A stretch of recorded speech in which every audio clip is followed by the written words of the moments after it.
to meditation, and yeah, so a lot of different topics. Well, it's good, really good.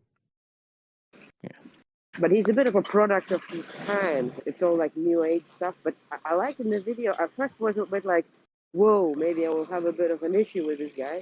But he's so fun because he doesn't take himself seriously. Yeah, I really like that, because otherwise it would be like, oh, come on, new age stuff, like all this. But I like the fact that he's just not being serious about himself. Yeah, but when was the book written? What time period? 80. Wow. So that was really like the advice to get a computer was really like ahead of the time. The equivalent would be like, but that would be like the equivalent of. Well, if it's 83, then it's the equivalent of telling somebody to buy crypto. Because of computers. It wasn't the Apple II out. Yeah, the Apple II. Seriously? Oh yeah, that's true. I think Apple II was 84. Yeah, probably Apple 1 still. I thought it was really interesting, the guerrilla warfare style, but in a way, for a book that's talking about the thinker thinks and the prover proves, it takes a bit away from the prover proves, because he comes in, throws the idea out there, and then retreats, which is great in terms of stimulating thoughts. But some of those thoughts are really interesting, and it'd be nice to allow his prover to prove more. I think so. Oh, I did I think maybe the quarter is too hard but I did the one about looking at everyday objects in your life and asking a question, why, and just keep asking why. Why am I here? Why am I in this particular room in space and time? How did I get here? Like, we start basically analyzing all the choices that led up to this very moment. So that was a very good exercise, and I actually did that with like different things. And what I found out was that basically some of the things that in my life had a very similar theme. Like if it was a tree-like structure of decision, like a decision tree, basically. Most of the things or events that are around my life actually stem from just like a single cause. Yeah, it was a very good exercise. Yeah, I really like that one. I have not done it yet. I only you should. got It's to that very point fun. today. Very fun. Yeah, so I will. It's something I can really resonate with, because sometimes I feel like the reason I'm in a certain situation is just like random almost, because the decisions are there, but I don't know what the framework is that I have around a lot of my decision making. I feel like I do have a framework, but I struggle to articulate it.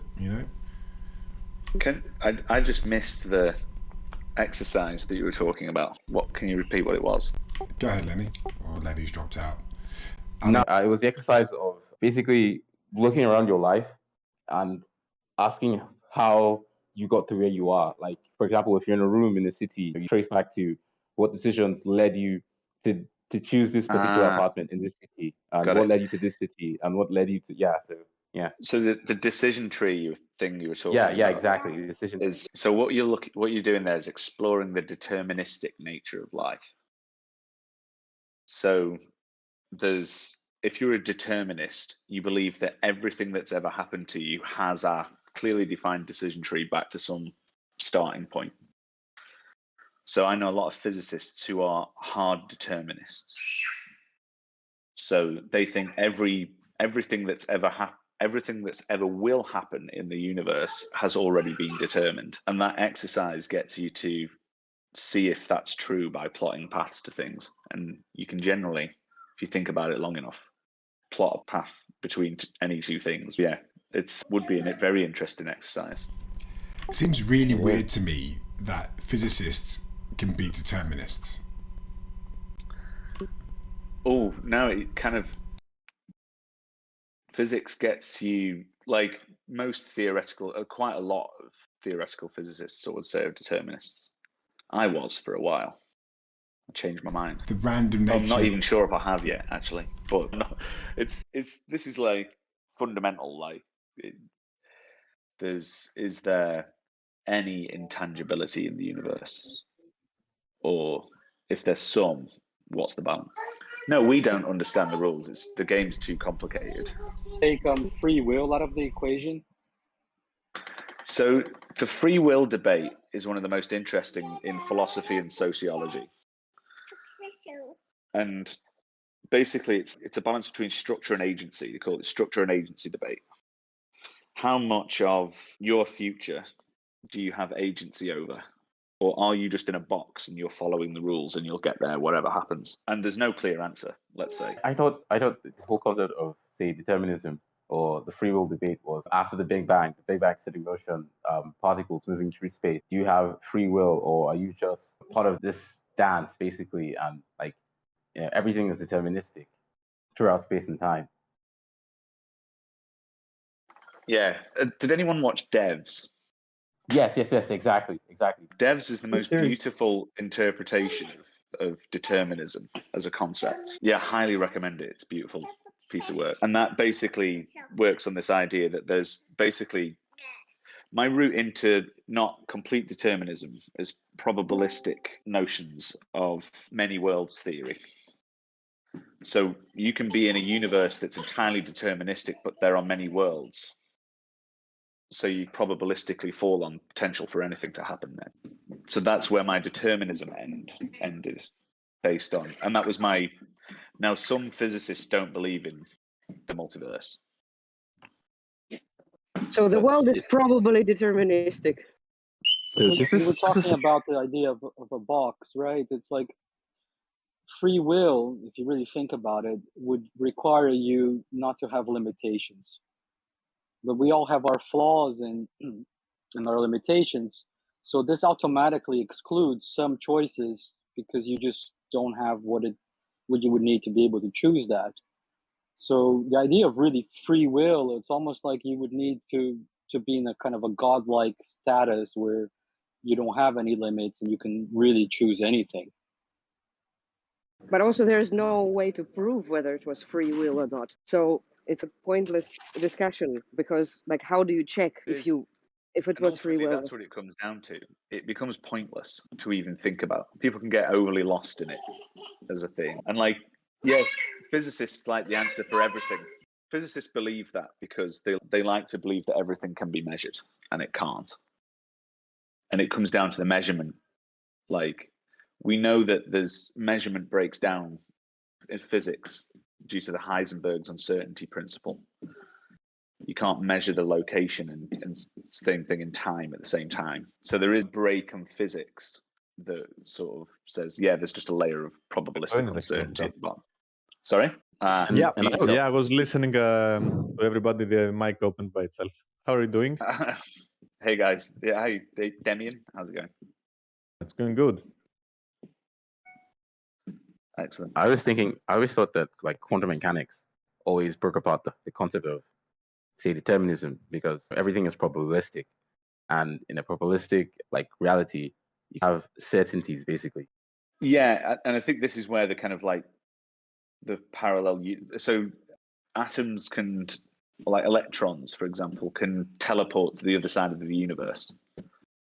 Like, there's a probability that they're like here, and there's a very high probability they're going to stay roughly where they are. But there's an outsized probability it just teleports to a different part of the universe.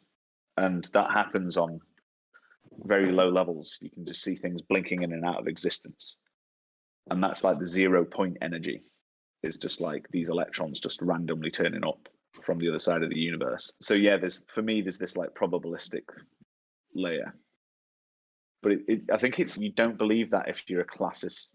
So there's classical physics and quantum mechanics, quantum physics. Some people just don't think about quantum mechanics too much. Just don't think that's the right answer. Einstein said God doesn't play dice. Einstein's generally right.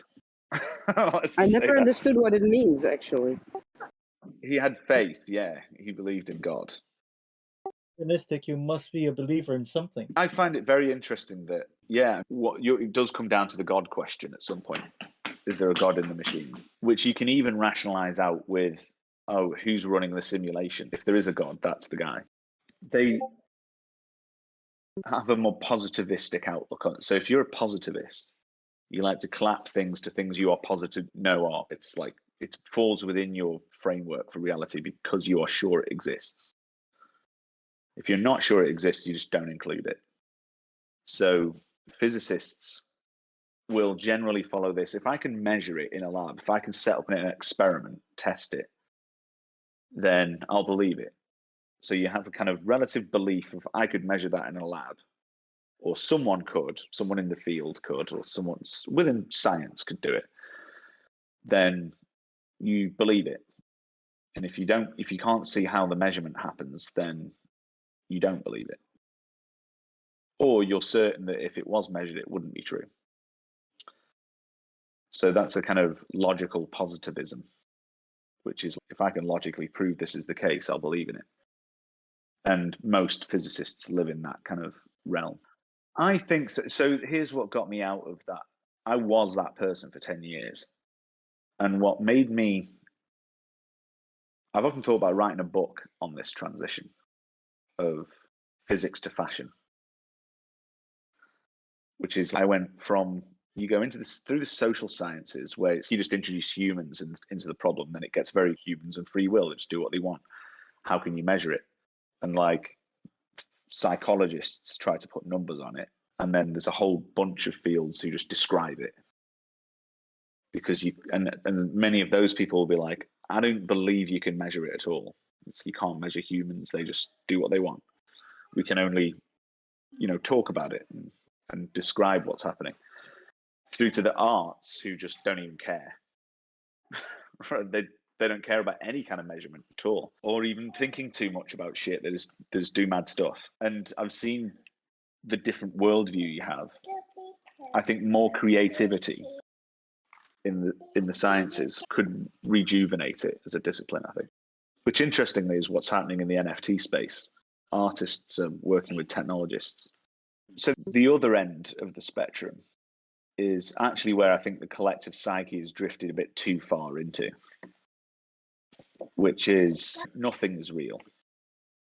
It's all just experience. There's like, it ultimately ends down to everyone's universe is individually different. Sam Harris, yeah. It's just like basic like philosophy, basically. It's just like, where's the boundary on reality? And I think you can get into this kind of like, it's all feelings stuff. Nothing matters but feelings. And then you just lose grip of reality. Like you can't base decisions around that too much. Otherwise it just all ends in chaos. No, I just wanted to say that, like, in a way, if you think about like how brain works, everything is a matter of experience, because there's absolutely nothing you can experience outside. It's a pointless kind of loop I'm sending myself into. But it doesn't mean that the universe doesn't exist. It just means that there is no way to experience it otherwise than through your own senses. Exactly. Like, And I think maybe the term is consensus reality. Like, there is a like shared consensus reality. This is where I can rationalize this through consensus, actually. This is why we're building quadratic voting tools.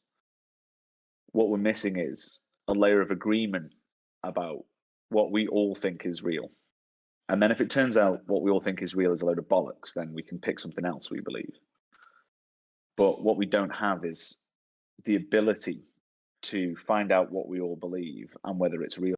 how did we end up like talking about this? Nobody read the book yet, or everyone, or did everyone read? I've read one page and it's already deeply influenced me. The acknowledgement section is him saying this used to be a PhD thesis, and the university did it with just got basically like downgraded for being too hippy dippy, and off into the kind of like realm of crystal healing and stuff.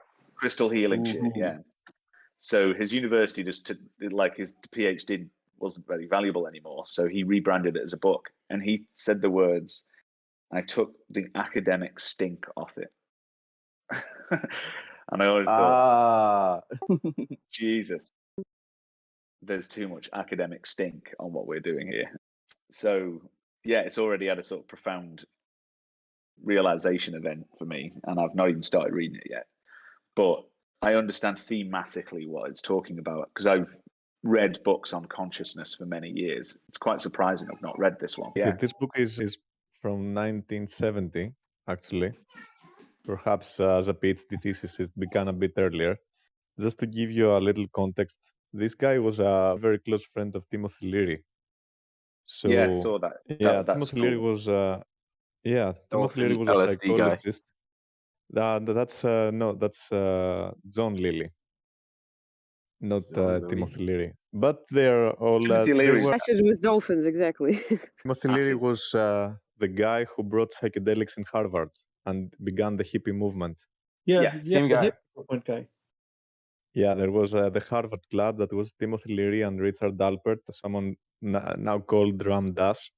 And Timothy Leary read about a guy named Watson who was married to a pediatrician from Russia who liked to gather mushrooms. And they went in 1940 something in Mexico, where there was Maria Sabina, one of the last shamans that used the psychedelic mushrooms of Salem for medicinal purposes. And this guy Watson partook in the ceremony with his wife and read a little bit of an article about how great it was and how better he felt. So, in the same time, Timothy Leary was in Harvard.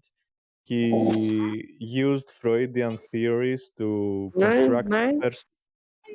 Huh? Shit, Ah, shit. Sorry, it's unmuted. I know how. I know how.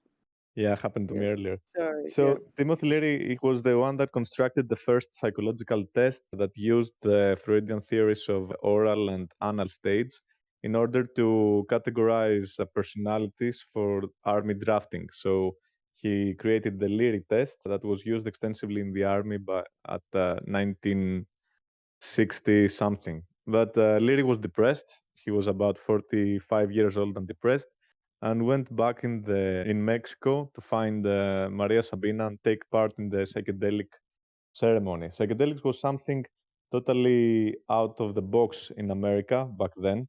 There was a movement from science and some other scientists that tried to study mescaline. There's a very interesting book from Aldous Huxley named Heaven and Hell, I think, the Doors of Perception, actually, that also the famous band took the same name, The Doors. If you know the band, I'm sure you know it. Not much was known about psychedelics back then, so Timothy Leary went and discovered psilocybin, not mescaline, that was discovered by Huxley. And he came back, a new man, not depressed at all, and formed a circle inside Harvard that they were trying to explore psychedelics. This guy found out that psychedelics were very fun for him and started giving them to students and starting also creating the hippie movement that in short protested against the war in Vietnam, and Richard Nixon gets really angry and banned everything, psychedelics, marijuana, and classified Timothy Leary as the most dangerous person in the world. The feds got him back then, and for half a marijuana cigarette, they closed him to jail for 20 years. So that's the story of Timothy Leary. After he was working in Harvard, and he formulated an expansion of this two-dimensional psychological theory he first imagined. What he actually did is he took the three stages of Freud and created a 3D grid with these stages and classified personalities in this 3D grid. After the psychedelics experience and how he understood it, he created an 8-dimensional grid where he included, instead of the three stages of the Freudian conscious and unconscious, he also included 5 more circuits of consciousness, as he said. And he published the book Info Psychology. That is very interesting.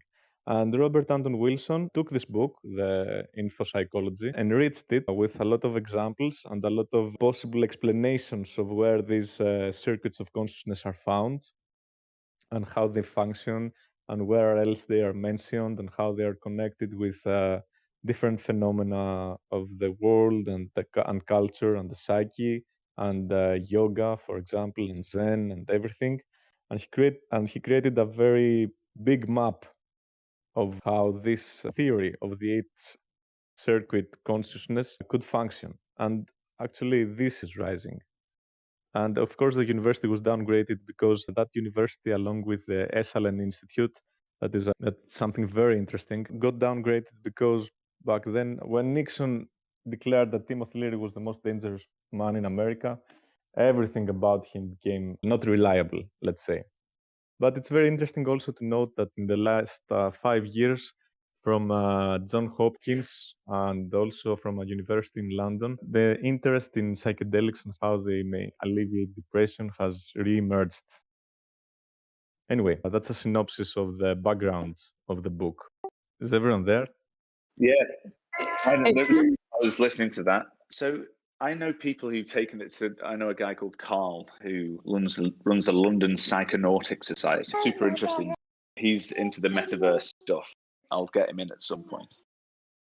Talk about what he's up to. Do you know what triggered the psychedelic renaissance that everyone's talking about? Because, yeah, for a while, for instance, like using psychedelics in science was like researching this was like academic suicide. Yes, Xenia, I believe it was three things that took part. There were two organizations, the Beckley Foundation from, I think, Alisa Fleming, a non-profit, non-government organization that tried to keep the flame of psychedelics alive in the UK.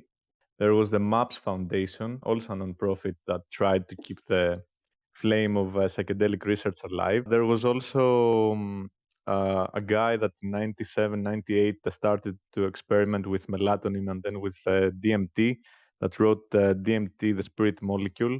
I don't remember now his name. He was American, and he didn't understand that. Yeah, he wanted Is to the see same what. guy who wrote the psychedelics I known and loved? No, this is Sasa Sulgin. Sasa Sulgin was the chemist that created many versions of psychedelics. He was just a chemist, not just a chemist. He was a very good chemist, and he made an extensive report. But no, it was not him. The DMT, the spirit molecule.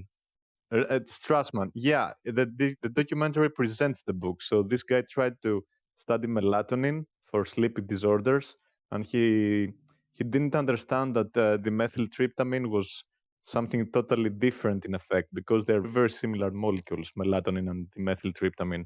They have like only one molecule different. Yeah.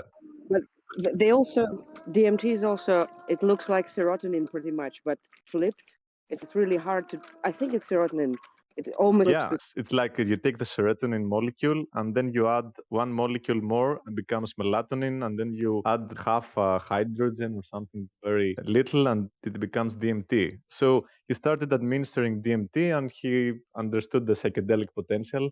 And then after a lot of studies that he documented, things started getting a little bit weird and he stopped the research. But he was a Hebrew and he understood that many of the visuals and the experiences that people in DMT had were very similar to what the Hebrew religion documented about. Yeah, burning bushes. The angels were exactly like the entities described in Kabbalah, and in DMT were similar.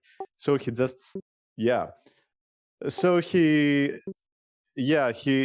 got a little messy with the subjects, and then someone maser, a Mexican maser that he had, told him that you shouldn't fuck with entities, and he stopped the research and wrote a book. But among all these guys that kept a little bit of the interest in the psychedelics alive, there was also Stanislav Grof, Czech psychiatrist. That this is really strange because back in 1940, 1950, we had three different psychedelic substances coming almost roughly in the same time in the mainstream, because we had mescaline from some laboratories that studied the cactus, and Aldous Huxley studying the subjective experience of mescaline. And then we had psilocybin from Timothy Leary and Watson that found them in Mexico. And in the same time, also by mistake, Sandoz Pharmaceuticals discovered LSD in 1946. They were trying to create a medicine for reducing uteral bleeding, and Hoffman synthesized LSD by accident. If he just touched a little bit the vial and he didn't know that it was absorbed by the skin, and he had the famous bike ride where he rode his bike back home and he had a really intense trip. So I find it. it was in Like, the same time. Yeah, pretty much in 1940, everything happened by coincidence in the same time that the West was discovering psychedelics by different means. So Stanislav Grof was from the side of the discovery, because Hoffman sent the LSD substance to psychiatrists in order to model psychosis and other illnesses. And Stanislav Grof used LSD, and it was a very profound experience. And he formulated a different model of psychology and psychiatry based on LSD. which is called Future Psychology, another book, very nice book. And Stanislav Grof then was a professor in, I think he remained a professor in Johns Hopkins, and he still is, or he got retired like a year ago at 95.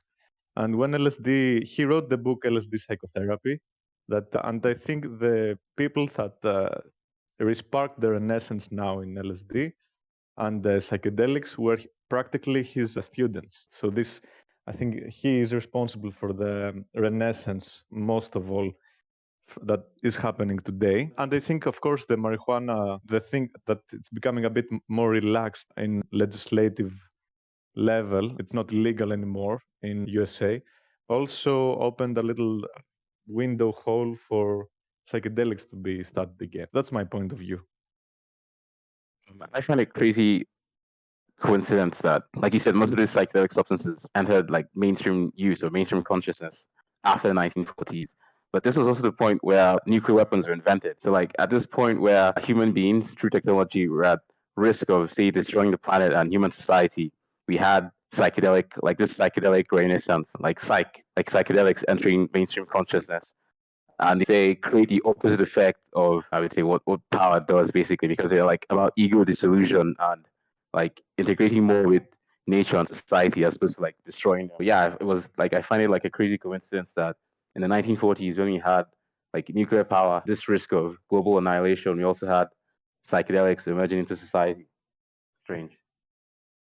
Yeah, It's almost like it's almost a non-coincidence, because like when you see what psychedelics do and when you see what like people can do to themselves, like nuke themselves out of existence, you're more incentivized to become a movement. Like for instance, even I've seen people like in Berlin going on a podcast a while ago being like shy about admitting the fact that they did psychedelics, and I was like, come on, what are you talking about? What, do you think your mom gonna listen to this shit? And so people just were scared maybe to make it like a movement, right?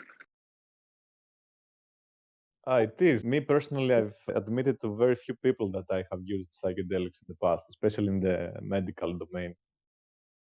So it's still scary for people because everyone's just too afraid of being considered like phony crystal healing, right? Yeah, I can raise my hand. Yes, I did. I had.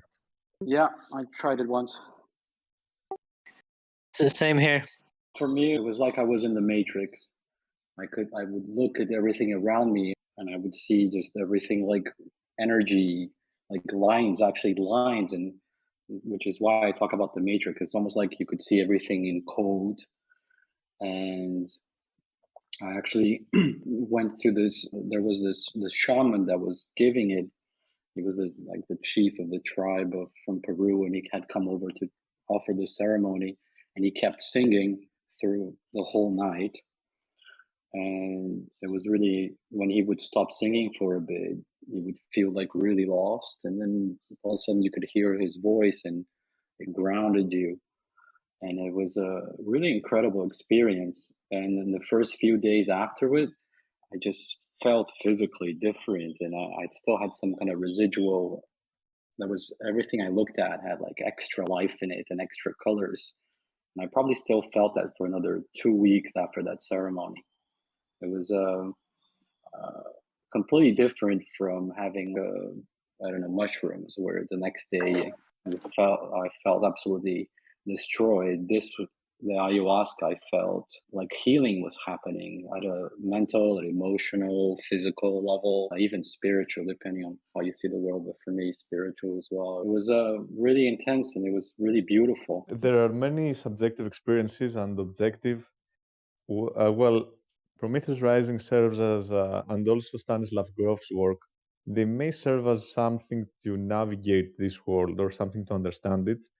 And at the same time, this book argues, since we're talking about the book, this book argues that some meditation traditions were actually able to achieve similar states of consciousness to psychedelic drugs through rigorous meditation practice. But that makes sense because there's nothing but the brain. So if the brain can achieve something through psychedelics, there must be a way to achieve the same stuff through like other things, the states. Yeah, if there is a receptor for DMT, then you must have an endogenous production of it also. It's not, the brain has nothing that only comes from the outside. Something comes from the inside, and then you can augment it by ingesting also the substance. Ayahuasca usually leads to healing. There are many good teachers, many good shamans, but there's also a ton of phonies, and it's also very dangerous sometimes. So That's what happens when, sorry for interrupting all the time, that's what happens when something starts hitting mainstream, right? It's a bit like crypto in a way. There are like really good projects, but then there are some people who just, I don't know, do ayahuasca somewhere in London and they don't know what they're doing, more or less, because it's like a hipster thing to do. yeah, and it can really turn things around. It's like nobody should be forbidden from doing it, but everybody should be very informed on how, the dangers, and where and who. But it's it's ayahuasca is actually because the method it contains DMT, so it's the same molecule and perhaps the most natural psychedelic that is close to our brains, because psilocybin is a little bit different than DMT and can increase a bit the excitation potential in the brain. So that's why you might feel like a train wreck the next day, because your neurons are like fired out totally. It's actually serotonin receptors, as we know, and perhaps closer to DMT receptors, because psilocybin becomes something very similar to DMT. It's actually the same molecule, also with a little ring attached to it. But anyway, I hope you take time and explore the book little by little. It's really dense. I didn't expect that it could be easy to read in a week. Personally, no, it took me like 3 years to fully understand it. Well, I was a bit younger back then, but really helped me. And I think it's more important than ever, because this guy Robert Anton Wilson and Timothy Leary were real futurists. They insisted that the software is more important than the hardware. They insisted that we live in an information society and only information is important and not the mid space. They were the first, among others, that created the Venus project that suggested a universal basic income for everyone as a model. The Venus project is also very interesting to look after what happened, how it worked, etc. And perhaps they also have something to say about what's coming in the next years. And it was also written in 1970. So imagine, it's a 50 years old book that is relevant today. Yeah, but what we can do, we can all read different parts and then talk about it, right? So we come to consensus, what it is about. He's just setting the bar high, that's all. I think we just need to revisit it. There's going to be people who are different. I've been thinking about this a lot for the course next year. Almost an exploration of a difficult book is a good way to figure it out. There's going to be people who take 3 years to read, and people who read it in 3 weeks. How do you facilitate a discussion about over time? Yeah, let's just keep coming back to it whenever we feel like it. Yeah, we talk about it, every week for 3 weeks and then move on to something else, but we can loop back to it whenever we want. Just to make something clear, the book, you can read it in 2 weeks, but it has a lot of information and a lot of references. If you sit back and look at all the references it suggests, it's usually other books, and then you have to read the other books. And this whole process took me 3 years. For example, he's very influenced. You went deep on it. Yeah, for example, he was like about Alfred Korzybski's science and semantics theory, and I had to read about semantics, about cybernetics, a lot of references. Oh, interesting. I've read a lot of cybernetics, and I've done so that. it may come easier to you now. I'm so comparing the semantic stuff I'm interested in as well. This hence semantic governance, which will be the way we do it. I'm going to really. I haven't had any time yet, so I'm going to try and have a bash at it over Christmas over the next 2 weeks. In order to achieve it, I'll have to actually have some time off. So it's a good target. Sit down and read. Make me have some time off. She's literally sat on the table in front of me, stomping on it right now. So she's the other factor in this. Yeah, in between Thomas and the tank engine. I think I tried to read finance.vote white paper to my son when I just joined, and I was like, it was 6 months, and I was like, okay, I'll read that, and he just cried. He just cried. It's just pain. And then I said, don't worry, there will be light paper as well. If I may chime with something, I was out on a bike ride trying to get some exercise in, and I couldn't speak at the appropriate time. But for me, it's very interesting, the conversation between the states of consciousness that you can achieve by yourself versus using crutches such as psychedelics to achieve these same states. In the ancient texts that I read, they say both is possible, but there is a very interesting path to go that you need nothing, and you can enter and exit these states whenever you desire at a blink of an eye, the same way that you change from irrational thinking to being angry. Sorry, I'm still a bit out of breath. Yeah, it makes sense. This is an easy path and a hard path, but the end game is still the same. It's similar, but not the same, because with the psychedelics, you require that to enter, and you don't have control when you exit, or what Right. happens during it. Whilst if it is, you entered it because you desired it, you can also leave because you desired it, and you don't have a bad trip. Sorry, Yeah, what? I I, have. I chickened out. I chickened out. Amazing. Can't recommend enough. Yeah, can't recommend it enough.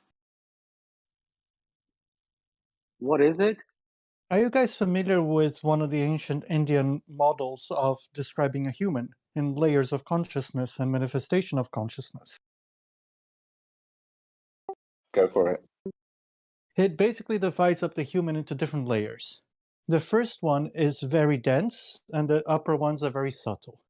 In the same way that the stars are always out in the sky, but the sun is very dense, it eclipses the stars that are still there. Okay? With you. The first layer is the physical dense body. It is your muscles, your bones, your skin, your physical body itself. With no other layers, it's just a corpse, lifeless. So they equate that to a mineral state. To power this machinery, there is an energetic level that is not energetic as in a spiritual sense, but very physical. Magnetism, heat, light, all the other sort of energies that you have that are biological.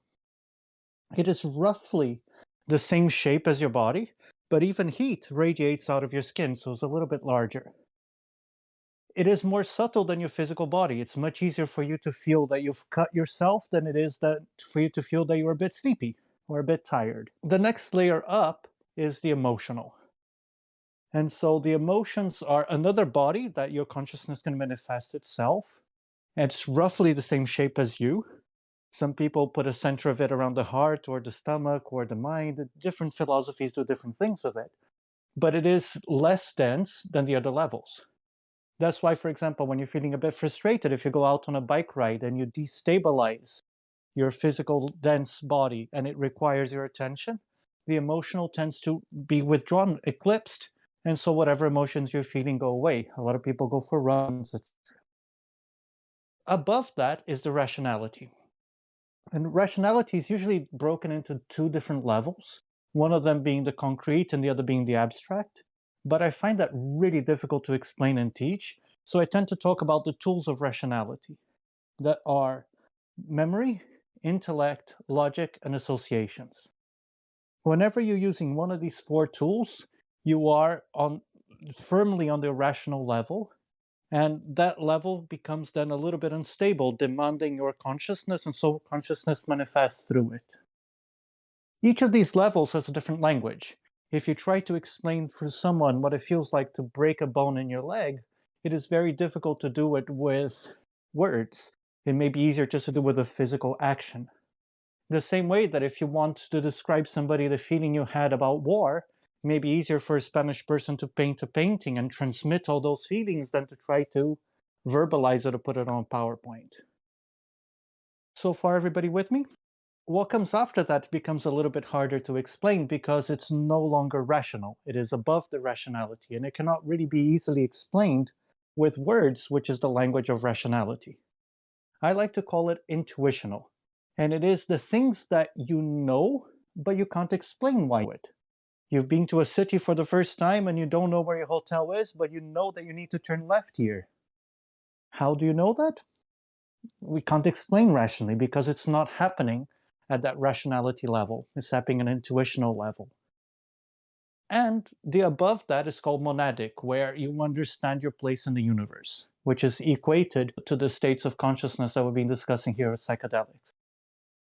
The idea is for you to achieve this, the consciousness and perception and awareness of each one of these levels, they need to be stable. They need to not be demanding your attention so that you can perceive the next more subtle one. So your physical body needs to be comfortable, strong, energetic. Your emotions need to be at peace and stable. Your rationality needs to stop. You need to stop using those 4 tools of rationality. And even your intuition needs to quieten, which is really similar to what Matt described, saying, oh, when you perceive that you're flying, you lose that. Because you are touching the intuition, and when you perceive that you're touching it, you lose it. The state that is described as the place in the universe is totally akin to the super psychedelic LSD states that were discussed.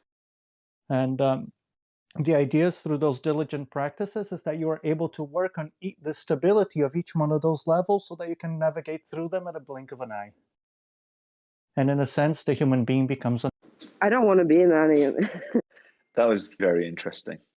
I listened to every word of it. Yeah, I just want to explore that thing about the intuition. When you touch the intuition, it scurries away from you.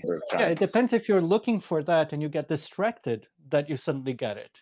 But sometimes you cannot be distracted by achieving it and actually explore it. The intuitional experience happens at a much more accelerated pace. One of the ways that I teach meditation is to really understand, how do I know that I'm meditating, which is one of the really typical questions. Now, if you're doing the kind of meditation I teach, the idea is to expand your consciousness, is to be aware of more of these levels. And I try to use an analogy with movies. You have 24 frames a second in a cinema. But if you are perceiving just 10 frames a second, your brain is still used to replaying them at 24. So it feels like everything's fast forwarded. You have less perceptions of reality, and your perception of time is that 5 minutes felt like 1 second. On the other hand, if you expand your consciousness and you are aware of more things than before, now you are aware of this intuitional level, there's so much more information coming into your brain, it's like having 200 frames a second. But because your brain still processes things, or is used to processing at around 24 a second, you perceive 1 second to have lasted an hour. When you can have that feeling that, wow, I was having so much more information, it feels like I was here for an hour, and you look at the clock and it's been a second, you're meditating. Which also breaks the meditation, right? Because you come back to the perception and comparing. If you want to, everything. depends if you want to. You can stay But a while will you meditating. want at that particular moment, if you want this break the thing? It depends, right? If you are like, oh, let me see what time looks like, you break that process for sure. But if you're like, okay, I'm going to close my eyes here. Okay, I had enough. I'm going to open it. I feel like I've been here forever. I've had enough. And you open your eyes and it's been a minute. So you can Then only you know verify something's it happened. backwards Yes. after the finish. Yes. Now, there is a catch on this process, because you can be self-hypnotizing. You can convince yourself that you have achieved it, even though you haven't. And that's why you need certified, good, reliable teachers that can actually listen to what you are describing and be able to say, maybe you just convinced yourself of this rather than actually having that experience. But isn't the try to explain an experience, isn't this another obstacle for future, or having a validation from somebody else? Isn't this Don't think another of it way as that much of a validation, but normally you discuss, like Nick just said, oh yeah, I had this feeling once where it felt like I was getting so much and then I fell down.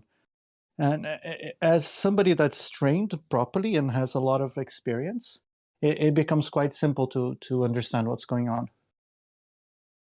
So when you understand, you say, oh, good, now that you were meditating. So when the student goes back, he looks back for these signs. Isn't this a little bit restrictive? No, but because that's not what I would say. I would say, okay, nothing wrong with that. Or something wrong with that. Let's change the exercise. Let's do something different. So it's only the negative, what is wrong, that is a form of validation. So if something is wrong, the student should avoid it. Isn't it the difference between guided and unguided? Depends. Some people do guided, as in they're talking all the time, in which case you are engaging different senses of the person, and to my point of view, not so productive. So there's like a base level of guidance, which is like help. Yeah. And there's just someone there to help. And Think I think that it's Mhm. like, I do get the argument that it's that helper might be restricting you, but perhaps that's a good thing. I don't feel like I can judge too much, but Yeah, I don't know. It comes down to the concept of teaching. I've met a few people who themselves shamans, and really what they are is like teachers in the room, and the kind of techniques that they describe very similar to teaching in the real world, which I did for many years, and the sort of theory behind it. And it sort of circles back to the initial point we were talking about, measurable. I watched an industry of teaching turn into measurement frenzy, where we'd give people stupid surveys about how satisfied are you. And I think also the meditation enterprise usually suffers from the same affliction that you described. So I'd spend a lot of time, wish I was doing more time with Naved, and one of my major goals in the new year to do that.